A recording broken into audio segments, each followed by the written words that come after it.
Nous sommes donc à Saint-Aulay.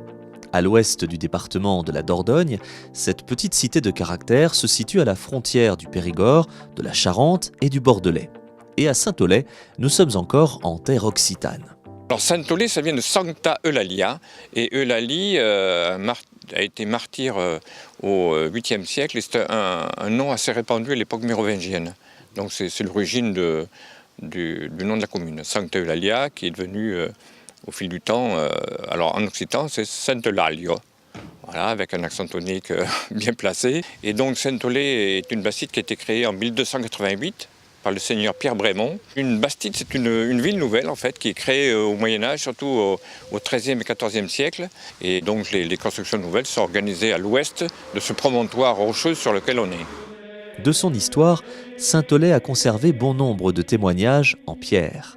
À commencer par l'église Sainte-Eulalie, de style roman, bâtie au XIIe siècle et inscrite aux monuments historiques.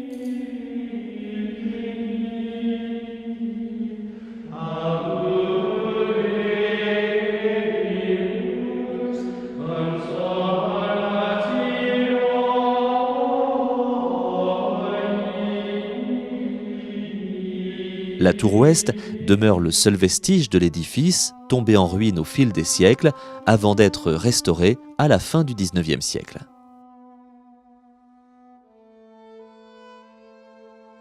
On peut aussi admirer ce qui reste des remparts, édifiés au XVe. Et enfin, remarquez ce four, propriété des seigneurs de Saint-Aulay.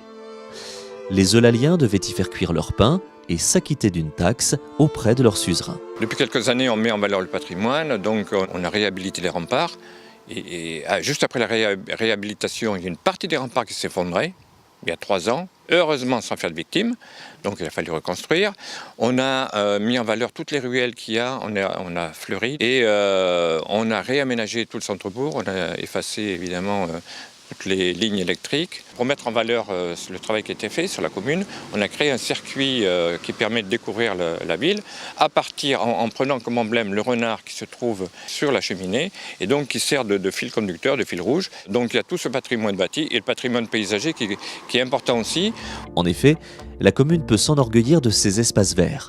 Les bords de la Risonne et de la Dronne, en premier lieu, le parc près du lavoir avec ses jeux pour enfants et sa truffière, les paysages champêtres qui entourent la commune, et enfin la forêt de la Double, qui s'étend sur 55 000 hectares et offre plusieurs sentiers de randonnée.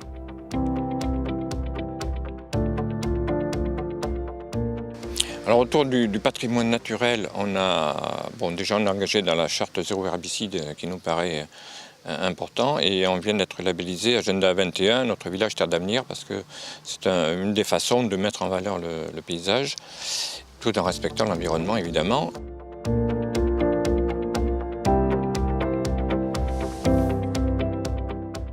Alors il fait bon vivre à Saint-Aulay parce que il y a un équilibre entre toute la partie rivière et puis la partie forêt.